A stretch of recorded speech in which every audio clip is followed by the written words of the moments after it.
السماوات والأرض عالم الغيب والشهادة أنت تحكم بين عبادك فيما كانوا فيه يختلفون اهدنا لما اختلف فيه من الحق بإذنك إنك تهدي من تشاء إلى صراط مستقيم. Alhamdulillah, pada hari ini bertepatan dengan hari Sabtu, kita masih online mengadakan pelajaran lanjutan dari materi Nubdhah fil Aqidah yang ditulis oleh ulama abad ini, yaitu Syekh Muhammad bin Saleh Al-Utsaimin yang lahir di Unaizah dan wafat dimakamkan di Mekah. Pada pertemuan yang lalu telah kita bahas muqaddimah yang ditulis oleh Syekh Muhammad bin Saleh Al-Utsaimin dan kita telah sampai pada pembahasan amma ba'du. Kalimat amma ba'du ini merupakan sunnah Nabi Shallallahu Alaihi Wasallam dalam khutbah.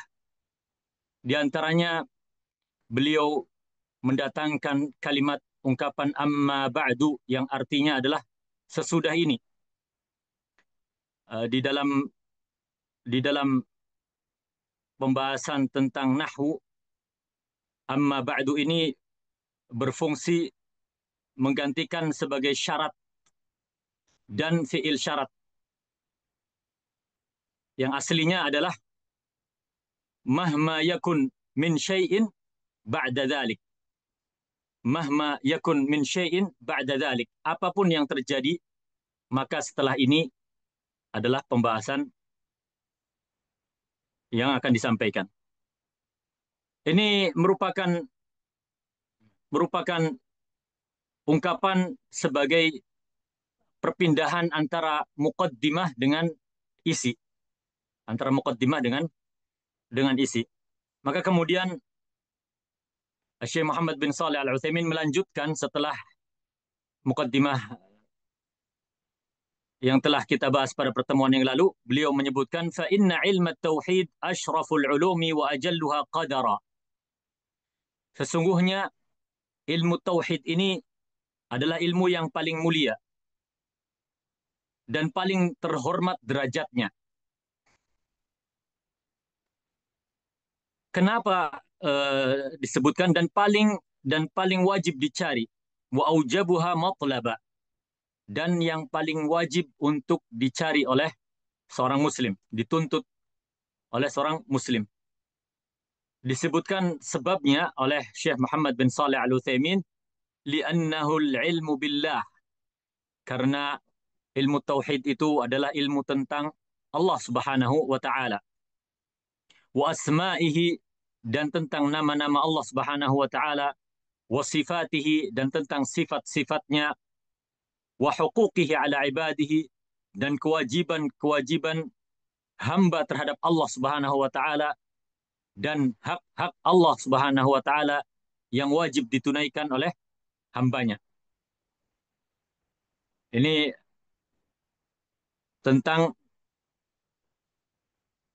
mempelajari tentang ibadah yang merupakan hak Allah Subhanahu wa taala atas hambanya.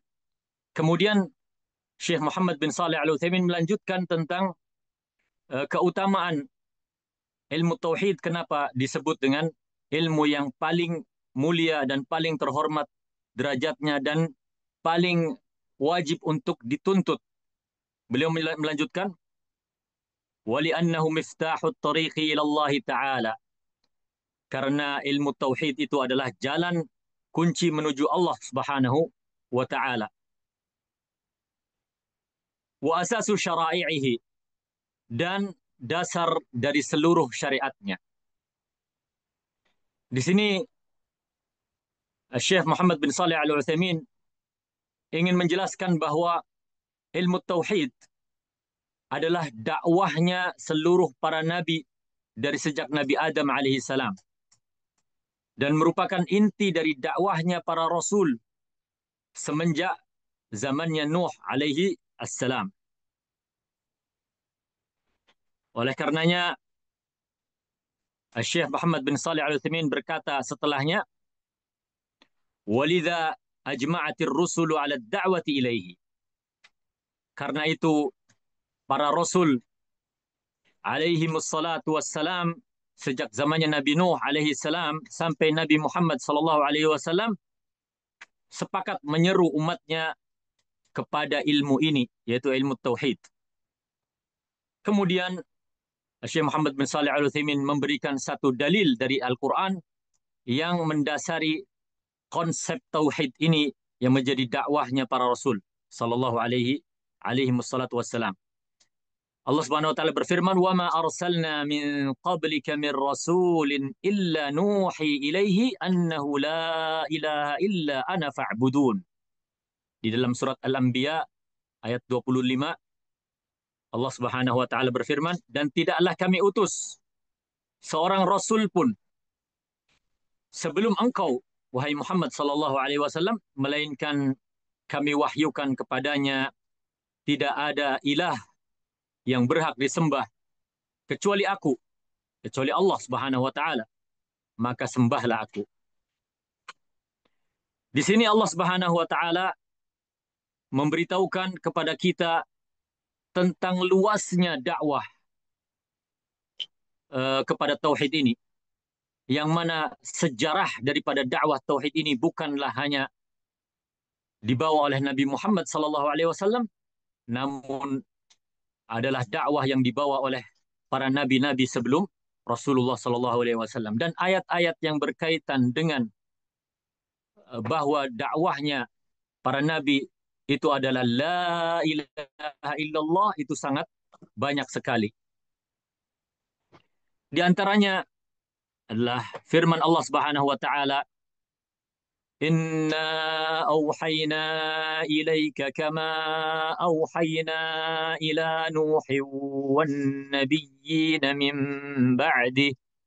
Di dalam surat An-Nisa ayat 163, Allah berfirman, "Sesungguhnya kami telah utus, kami wahyukan kepadamu sebagaimana telah kami wahyukan kepada Nuh dan para nabi-nabi setelahnya." Ayat ini memberikan kepada kita faidah bahwa dakwah tauhid adalah dakwah kesatuan para nabi dan merupakan inti dakwahnya para rasul sallallahu alaihi wasallam. Di antaranya adalah firman Allah Subhanahu wa taala yang lain, "Walaqad ba'atsna fi kulli ummatin rasula an i'budullaha wajtanibut taghut."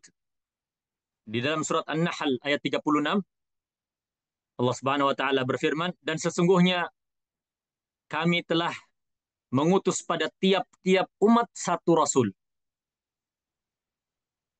dan mereka menyerukan sembahlah Allah dan jauhilah taghut." Sembahlah Allah dan jauhilah segala sesuatu yang disembah selain Allah Subhanahu wa taala.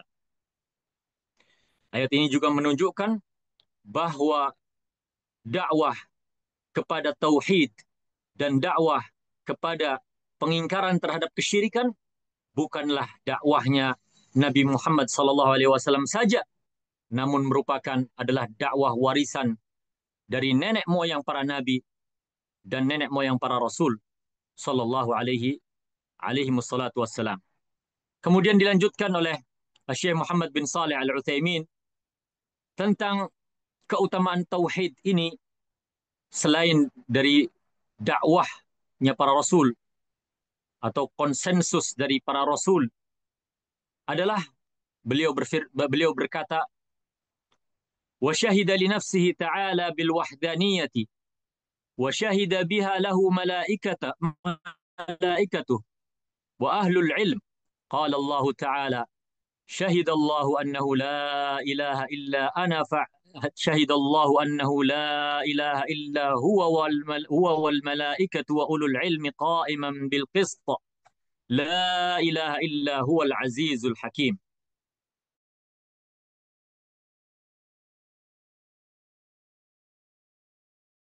Ilah yang berhak disembah kecuali Dia. Begitu pula para malaikat dan orang-orang yang ahli ilmu juga memberikan persaksian bahwa tidak ada sesembahan yang berhak disembah kecuali Allah Subhanahu wa taala. Ayat ini menunjukkan tentang tingginya keutamaan ilmu. Karena ulama disejajarkan kesaksiannya dengan para malaikat dan kesaksian Allah Subhanahu wa taala. Maka persaksian Allah Subhanahu wa taala, persaksian malaikat, persaksian para ulama itu satu, yaitu mereka semuanya bersaksi bahwa tidak ada ilah yang berhak disembah kecuali Allah Subhanahu wa taala. Kemudian muqaddimah ini ditutup oleh Syekh Muhammad bin Shalih Al-Utsaimin dengan perkataannya, "Walamma kana hadha sya'nu tauhid, kana lizaman 'ala kulli muslimin an ya'taniya bihi ta'alluman wa ta'liman wa tadabburan wa i'tiqadan." Karena inilah hakikat tauhid, maka wajib bagi setiap muslim untuk memperhatikannya dengan cara mempelajarinya, mengajarkannya, merenungkannya, dan meyakininya. Disebutkan kenapa seorang muslim wajib untuk mempelajarinya, wajib untuk mengajarkannya, wajib untuk merenunginya, wajib untuk meyakininya. Beliau menyebutkan, liyabni dinahu ala asasin salimin watmi'nanin wa taslimin yas'adu bi thamaratihi wa nataijihi. Agar ia membangun agamanya di atas fondasi yang benar. Ini tujuan dari mempelajari tauhid. Yang pertama adalah agar dia membangun agamanya dengan fondasi yang benar. Karena asas fondasi dari agama ini ada dua. Yang pertama adalah tauhid, yaitu al-ikhlas, beribadah kepada Allah Subhanahu wa taala, dan yang kedua adalah al-mutaba'ah, yaitu mengikuti Rasulullah Sallallahu Alaihi Wasallam dalam beribadah. Maka tujuan yang pertama dari mempelajari tauhid ini disebutkan oleh Syekh Muhammad bin Shalih Al-Utsaimin agar ia membangun agamanya di atas pondasi yang benar, yaitu di atas pondasi tauhid. Kemudian yang kedua, mencapai ketenangan dan kepasrahan agar seseorang bahagia dalam hidupnya. Tidak ada kebahagiaan seseorang muslim itu kecuali dengan tauhid, dengan mengesahkan Allah Subhanahu wa taala. Ketika dia mengetahui bahwa dia memiliki Allah Rabb yang memperhatikan dia, yang menjaga dia, yang memberikan dia rezeki, yang mentakdirkan dia segala kebaikan-kebaikan, maka dia merasa tenang. Demikian pula ketika seseorang hamba, seorang muslim merasakan tauhid ini dalam kehidupan sehari-harinya, maka akan menumbuhkan rasa tawakal kepada Allah, berserah diri kepada Allah Subhanahu wa taala, sehingga setelah mengambil sebab-sebab dia menyerahkan urusannya kepada Allah Subhanahu wa taala dan tidak merasa cemas, takut sedikit pun. Kemudian dari tujuan yang lain disebutkan oleh Syekh Muhammad bin Shalih Al-Utsaimin adalah serta berbahagia dengan buah dan hasil dari tauhid ini. Di sana ada pembahasan para ulama yang lebih spesifik tentang bahwa merealisasikan tauhid ini memiliki buah-buah yang sangat ranum untuk dirasakan. Di antaranya adalah, di antara buah tauhid adalah menjaga darah dan harta di dunia. Seorang muslim dijaga darah dan hartanya di dunia ini dan tidak boleh untuk ditumpahkan. Kemudian di antaranya Allah Subhanahu wa taala menjamin keamanan dan petunjuk, menjamin akan diberi rasa aman dan diberi hidayah di dunia dan di akhirat. Di antaranya, di antara buah daripada tauhid adalah membuka kesulitan dan mengangkat kesedihan. Di antaranya yang keempat adalah meneguhkan keyakinan dan keyakinan hati. Meneguhkan keyakinan dan menumbuhkan ketenangan hati. Sebagaimana tadi sudah sebutkan.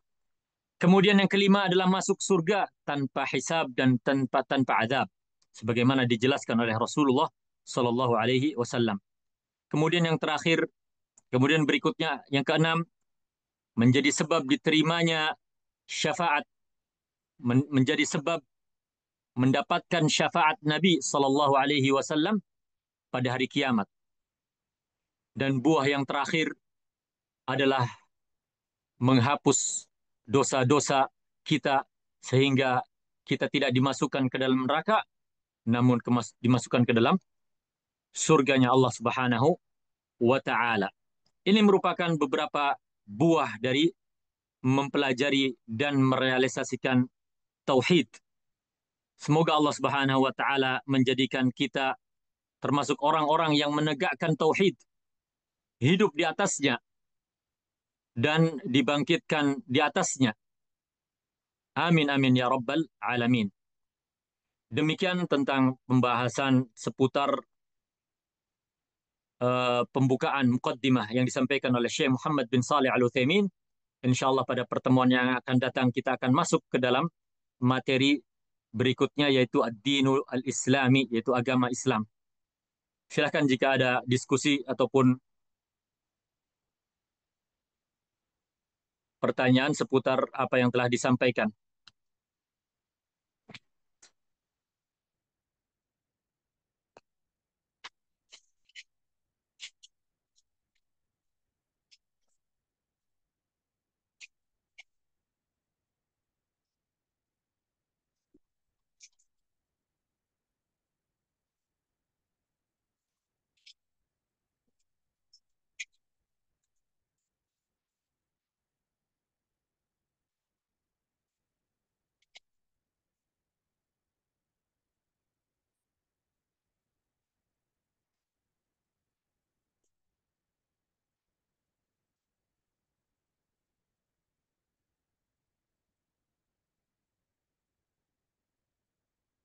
Pertanyaannya bisa langsung disampaikan lewat suara, ikhwah.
Recording in progress.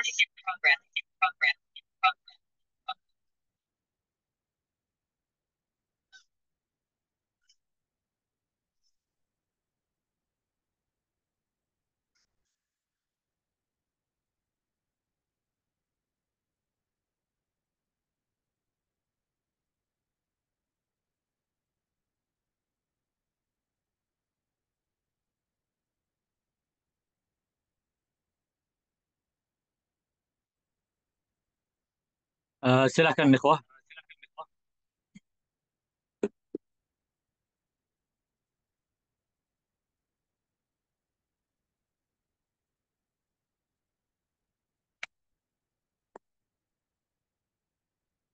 Bisa langsung suaranya dibuka.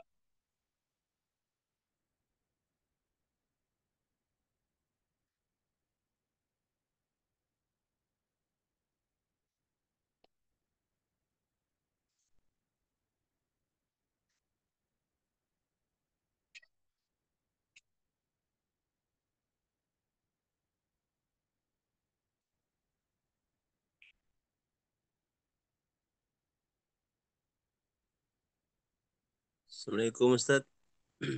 Waalaikumsalam warahmatullahi wabarakatuh. Silakan. Iya, apa Ustaz? Anak tidak buka video ini Ustaz. Iya, begini Ustaz. Ada kami dengarkan dari orang juga yang dia dipanggil Ustadz kadang di masyarakat. Dia menyampaikan bahwasanya eh kadang untuk melemahkan orang ya ketika dia berbicara bertatap depan begitu, katanya melihat wajahnya itu di bagian apa? Di jidatnya ini. Kita memandang dia untuk mengalahkan dia dalam berbicara begitu, melemahkan dia atau semisalnya. Nah, apakah ilmu begini ini benar Ustaz maksudnya? Iya, ketika untuk kita berbicara dengan seseorang, ya, untuk mengalahkan argumennya atau melemahkan dia, dia menyampaikan kepada saya demikian. Katanya tatap di bagian anunya ini untuk melemahkan orang tersebut, mengalahkan dia. Apakah ini ilmu-ilmu yang dibenarkan, Ustaz? Atau bahkan dia mengatakan ke hati katanya di kiri ini. Ya, selalu berpedoman dengan hati. Ya, agak samar anunya nih maksudnya bagaimana. Tapi katanya saya selalu bertanya dengan hati, mengatakan dengan hati. Iya, untuk menguatkan apa yang hendak dia lakukan atau hendak dia ucapkan atau hendak dia lakukan terhadap suatu urusan gitu Ustaz. Nah Ustaz demikian mungkin. Syukran. Iya, yang pertama disebutkan oleh antum bahwa ketika seseorang berkomunikasi, terutama ketika berdebat, berdiskusi itu dengan melihat di antara dua mata ataupun jidatnya dia, sebenarnya itu adalah untuk eh, dalam komunikasi adalah agar seseorang itu menghilangkan rasa ragu-ragu atau menghilangkan rasa irtibak atau dalam bahasa Indonesianya itu grogi ya, untuk grogi. Jadi agar tidak grogi dia melihat orang itu di matanya langsung atau di kepalanya. Dan banyak cara sebenarnya untuk menghilangkan rasa grogi ya, selain daripada yang disebutkan itu. Adapun untuk melemahkan lawan, maka saya tidak mengetahui cara untuk melemahkan lawan dalam berargumentasi atau berdebat kecuali dengan ilmu. Dan ini yang Allah Subhanahu wa taala ajarkan uh, kepada kaum muslimin agar ketika berdebat itu adalah dengan ilmu. Disebutkan oleh Allah Subhanahu wa taala, "Ha antum haula'i hajajtum fi malakum bihi ilm." Demikianlah wahai kalian mereka yang kalian debat itu adalah kalian debat dengan ilmu. Falima tuhajjuna fima laysa lakum bihi ilm. Maka bagaimana kalian berdebat dengan tanpa dasar ilmu? Ini disebutkan oleh Allah Subhanahu wa taala dalam surat Ali Imran. Sebagaimana juga disebutkan di dalam surat Al-Baqarah tentang kisah debatnya Nabi Ibrahim dengan dengan Namrud, Raja Namrud. Itu berdebat dengan berdasarkan ilmu, bukan dengan berdasarkan tadi lawan fisik dengan memandang wajah atau yang lainnya. Itu. Nah Ustaz, syukron atas pencerahannya, Yang kedua apa jawabannya. tadi? Yang kedua apa tadi? Berkaitan Dari dengan apa? dari Anda Ustaz? Ya, yang kedua. Iya, kadang kalau dia selalu memegang apa bagian kirinya, dadanya Oh, itu. Kalau untuk oh, melakukan tindakan, selalu dia seperti apa katanya dari hati ini untuk apa saya lakukan itu atau tidak. Gitu, Ustaz. oh. Iya, ketika yang kedua itu tadi antum eh, ketika misalnya berdebat dengan hati mengatakan seperti itu ya. Umpamanya dia diajak seseorang untuk melakukan tindakan demikian untuk apa?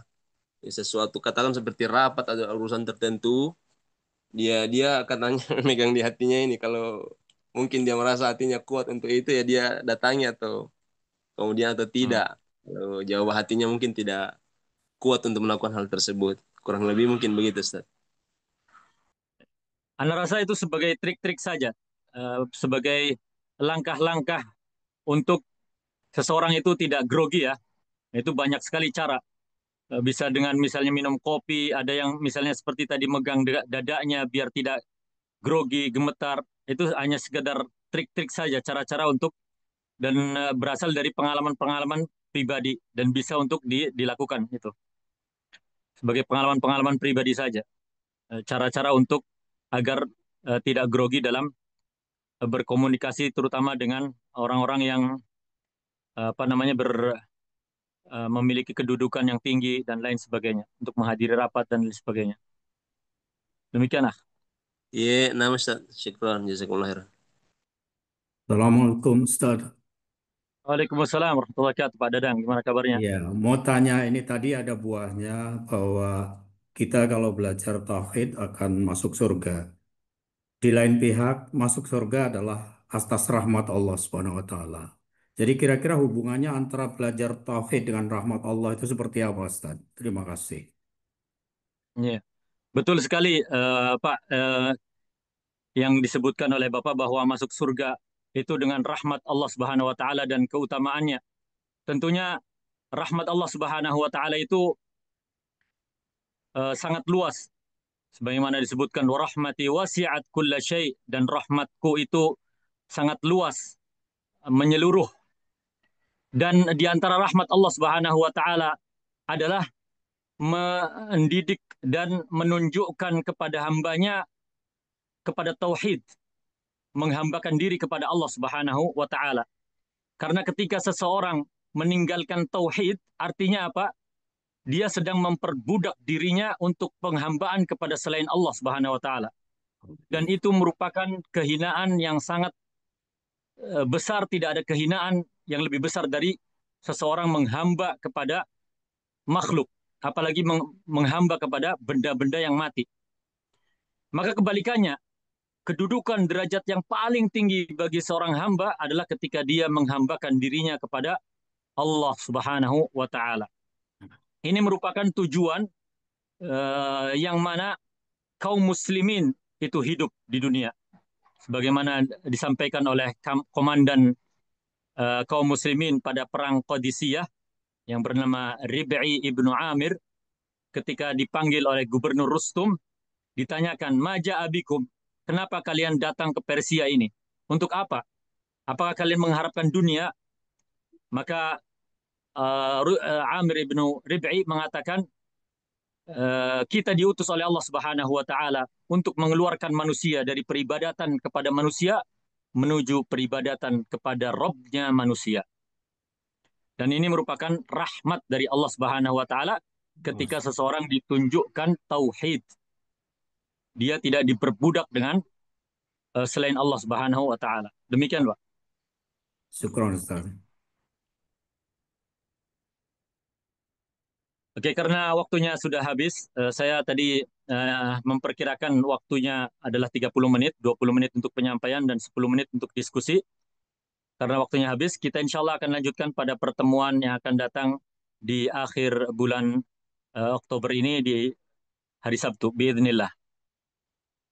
Jazakumullahu khairan atas kehadirannya, dan kita tutup dengan kafaratul majlis. Subhanakallahumma bihamdik, asyhadu an la ilaha illa anta, astaghfiruka wa atubu ilaik. Assalamualaikum warahmatullahi wabarakatuh. Waalaikumsalam warahmatullahi wabarakatuh.